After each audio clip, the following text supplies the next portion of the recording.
Look at that. We have our percentage counter on the right. We have what we're currently processing, and then we have the actual progress bar visualization here. So let's go ahead and talk about animating it. How would we animate this? Because this is a ton of fun. I'm going to show you the simplest way to animate this. Are you ready? We're going to do echo here. -E will tell to interpret / escaped character. So let's /R here. Now, if we're going to put the R here, we want to also put an N here. N tells it no new line, and E tells it to interpret the / characters. We're going to put an R there. R is a carriage return.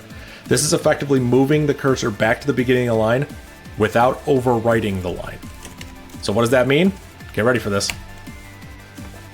It puts it all on the same line. That's awesome. When the program's done, we're still on the same line. That's not great. We need a final new line, so I'm gonna go all the way to the bottom of the file. Once we're done here, I'm just gonna put an echo. This is just gonna put a simple return all the way at the bottom. Let's rerun this, ready? That's really awesome. I promise you it animated it. It doesn't look like it animated because it ran really fast, but it did animate it. And I can prove it to you. Let's go ahead and slow this down. We have our progress bar. Now we should process file. And we'll give it the file that we want to process. And now we have to write a function to actually process the file.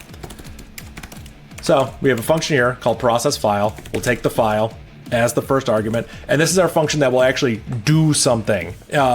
The original patron wanted me to delete files, so we could just put an rm command here. I'm not going to do that right now, but this is how we process the file. So, just for the sake of this demo, imagine if we processed a file by just sleeping for 0.01. This is just to slow the program down. We're going to print the progress bar, we're going to process an individual file, and that processing is nothing but a sleep. So let's go ahead and rerun this. How cool is that? How cool is that? We have our progress bar based on how many files we are processing. That is super cool. That's awesome. I actually, I'm gonna be honest, I didn't think it would look this cool. Like, I knew it would look cool. I like progress bars. I think it's fun to make these, but like, I really like the way this looks.